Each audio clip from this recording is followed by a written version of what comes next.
Historia de la filosofía, por Giovanni Fornero, volumen 4, 20, parte octava.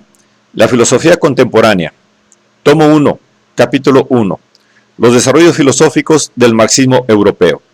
884, Bloch, del nihilismo a la filosofía de la esperanza.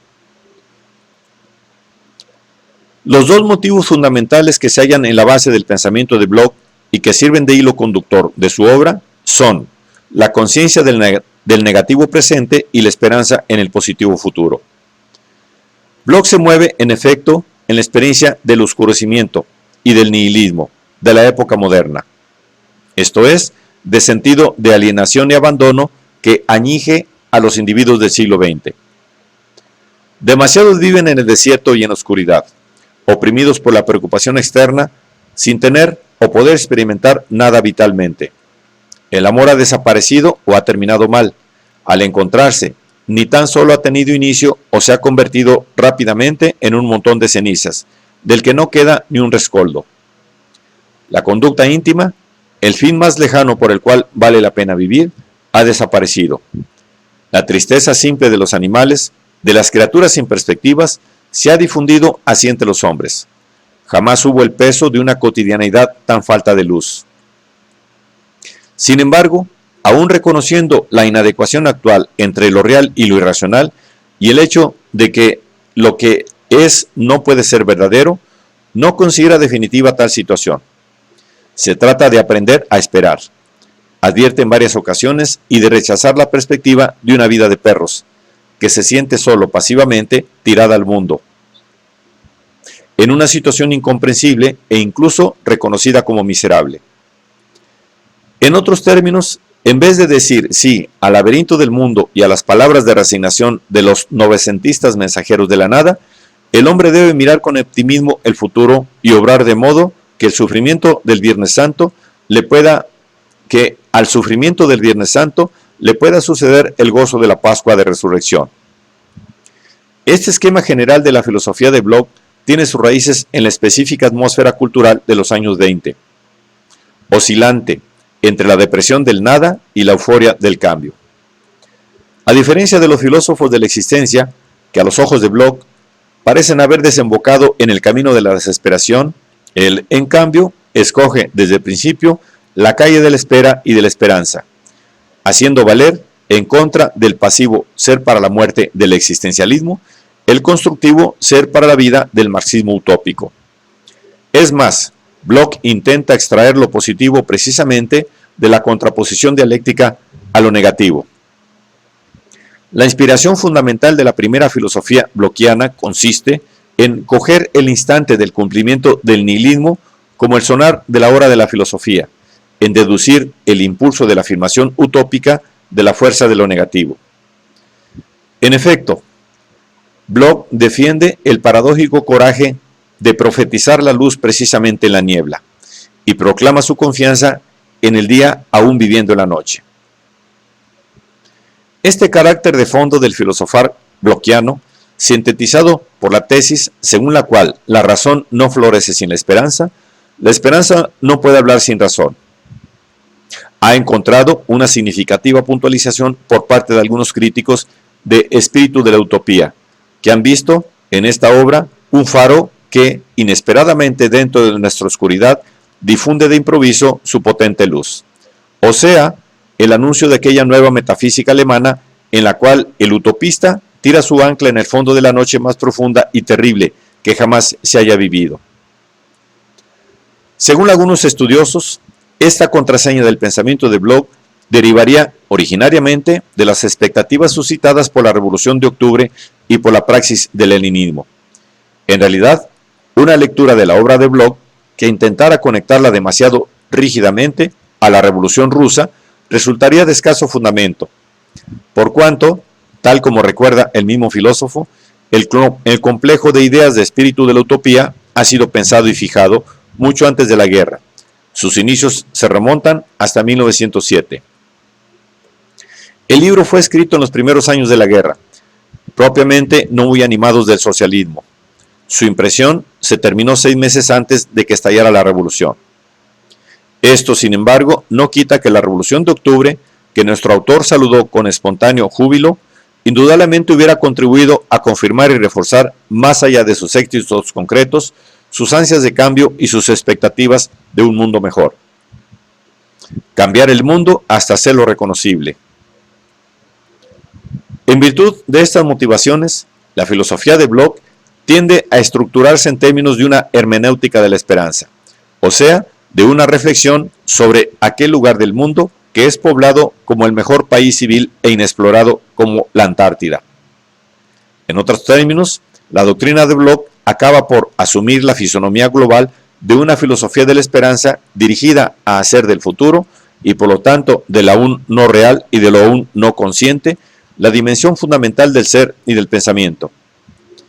Mi propia filosofía, si así me es permitido expresarme, se halla en la teoría del aún no consciente, en el concepto de utopía concreta, opuesto al de utopía abstracta. En el pensamiento común, recalca Bloch, el arco de lo utópico es frecuentemente equiparado de un modo denigratorio, al perderse entre las nubes, a los dreams, a los sueños vacíos. La expresión es una cosa utópica. Se ha convertido casi en un insulto. Es como decir, está bien, no hay necesidad de hablar, o si se habla, se hace en tono polémico. Por contra, según Bloch, hoy en día la utopía no debe ser considerada como una idea rechazada, sino como la categoría filosófica por excelencia. La utopía como categoría filosófica de nuestra época.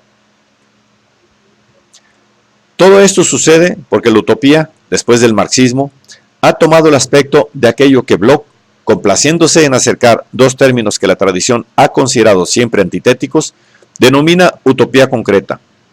Con esta fórmula, Bloch ha querido decir que la utopía, entendida en el mejor de los sentidos, no se identifica con un impotente o quijotesco salto hacia adelante, sino con un prudente proceder en situación. La utopía no es fuga de lo irreal, es excavar para sacar a la luz las posibilidades objetivas inscritas en lo real y lucha para su realización. Un marxista no tiene derecho al pesimismo. La asunción del modo de pensar utópico concreto está acompañada de un rechazo estructural del pesimismo. Un marxista no debería difundir el pesimismo. Esto no significa que Bloch pretenda unirse a la tesis de un optimismo superficial. En efecto, si bien declarando que la esperanza es en cualquier caso revolucionaria y que cuando no se tiene ninguna esperanza toda acción resulta imposible, él escribe que la esperanza no puede ser pensada sin Schopenhauer, ya que de otro modo asumiría el aspecto de una frase vacía o de una miserable especie de confianza. La filosofía de la esperanza de Bloch es una construcción compleja sobre la cual han actuado varias experiencias de pensamiento. El primer componente lo constituye la mística hebraico-cristiana.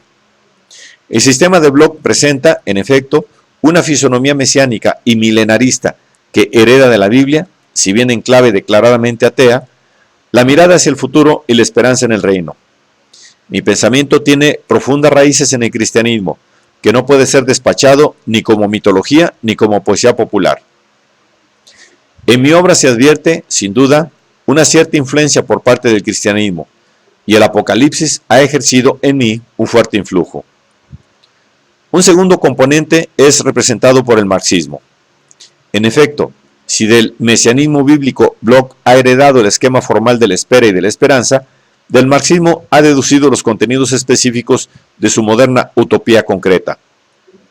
La categoría de la utopía está profundamente radicada en el marxismo.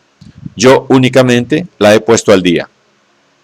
Sin embargo, el marxismo del que habla no es el momificado por la ortodoxia soviética, sino un pensamiento libre y abierto que, sobre la base de la nueva filosofía inaugurada por Marx, se propone analizar de un modo crítico y antidogmático la multiformidad viviente de lo real.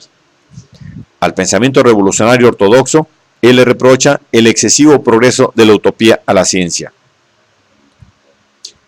y la tendencia a refrenar la corriente caliente del marxismo en favor de su corriente fría, encarnada en el economicismo y en la realpolitik staliniana, olvidándose así de que el marxismo, en cuanto utopía concreta, aloja en su interior tanto el rojo caliente de un libre y anticipatorio empuje hacia adelante como el rojo frío de una datidad objetiva limitadora. Además, a diferencia del pensamiento comunista clásico, que se alimenta de la crítica a la tradición, Bloch se propone recuperar del interior del marxismo la mejor tradición de lo que se critica. Nunca es lícito volver atrás. El pasado, con todo, no está muerto por entero. En él sucedieron hechos que contenían la luz del futuro y que aún hoy nos iluminan. En otros términos, Bloch persigue el objetivo de una asunción revolucionaria de todo el pasado no rescatado y cargado de futuro de la especie humana, proponiéndose hacer propias las distintas potencialidades encerradas en el marco de la historia. Una tercera experiencia cultural que ha influido en Bloch es el llamado espíritu de vanguardia, entendiendo que tal expresión sea la tendencia que vive en las vanguardias artísticas del primer 900, en particular el expresionismo, sea lo que inspira las corrientes filosóficas del vitalismo, del historicismo y del existencialismo, con sus grandes inspiradores, Nietzsche, Dilthey, Kierkegaard y Dostoyevsky.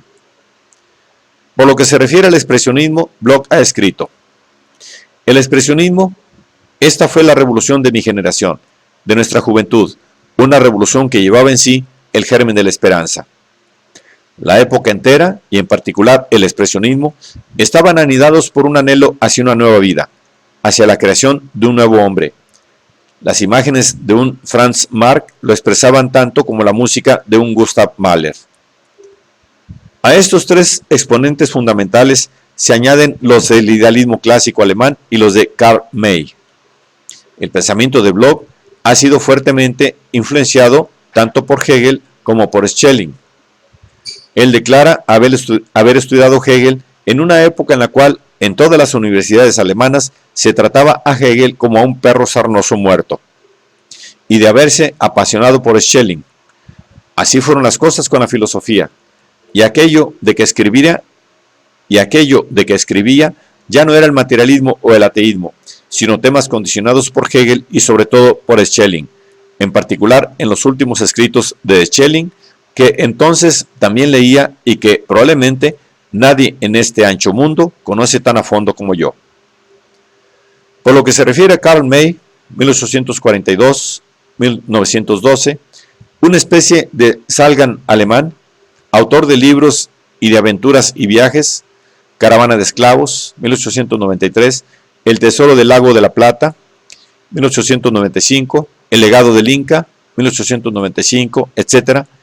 De sus novelas, Bloch ha extraído un amplio material de ideas e imágenes acerca de los sueños y los mitos del hombre común. En fin, por lo que se refiere a los movimientos y figuras de la filosofía contemporánea, a la pregunta de Jean-Michel Palmier, ¿qué relieve tuvo la filosofía académica en el desarrollo de su propia filosofía? Bloch ha respondido categóricamente: ninguno, dado que aquella ya no existía. Sin embargo, le debo mucho a un estudioso. No se trata de un filósofo, sino más bien de un historiador de la filosofía, Windelband. He aprendido también de Hermann Cohen, profesor de Marburgo, y de Simmel. Por lo demás, me quedé bastante distanciado de la filosofía de las universidades. Soy un filósofo que vive en su propia construcción filosófica. En lo referente a sus relaciones con Lukács y su obra capital, Bloch habla de un libro excepcional que no tiene comparación con nada de lo que después ha escrito Lukács. Un libro grandioso en el que aparecen los últimos signos de nuestra amistad. Algunos párrafos de historia y conciencia de clase los habría podido escribir yo mismo, mientras que otros, de espíritu de la utopía, solo los habría podido escribir Lukács. El libro mismo está nutrido de originalidad, es nuevo, primer soplo de aire fresco del marxismo después de mucho tiempo. De forma que resulta inconcebible y doloroso que Lukács se haya distanciado de él y que más tarde haya renegado de su propia obra. La incomprensible actitud de Lukács ante el expresionismo fue motivo tanto de nuestra separación como del sensible enfriamiento de nuestras relaciones. Mientras que yo, en Múnich, me entusiasmaba con el expresionismo, Lukács veía en esta tendencia artística solamente decadencia, negando cualquier valor al movimiento. Intentando que se apercibiera de su error, se lo reproché a menudo, pero Giorgi no quería saber nada. Frente al arte moderno era absolutamente ciego. Aún más crítico y decididamente demoledor es el juicio de Bloch sobre la escuela de Frankfurt. Al preguntarle si sus relaciones con Adorno y Horkheimer eran buenas, él ha respondido: no, no puede decirse que lo sean. Yo llamo al Instituto para la Investigación Social de Frankfurt Instituto para la Falsificación Social, y no he compartido nunca el pesimismo de la escuela de Frankfurt. Los autores de la escuela de Frankfurt ni son marxistas ni revolucionarios. Son los fundadores de una teoría social muy pesimista. Al principio yo tenía amistad con Adorno, a pesar de que no nos podíamos entender nunca sobre el concepto de utopía. Horkheimer al final se volvió reaccionario. En lo referente a Marcuse, Bloch habla de él como de un pensador de gran importancia, que sin embargo ha oscilado siempre entre un romanticismo revolucionario y un abismal pesimismo, resultando al final excesivamente abstracto e idealista. Ambos hablamos de utopía, pero nuestras respectivas posiciones son diferentes. La mía es una utopía concreta, la de Marcuse no lo es. No hablamos de la misma utopía.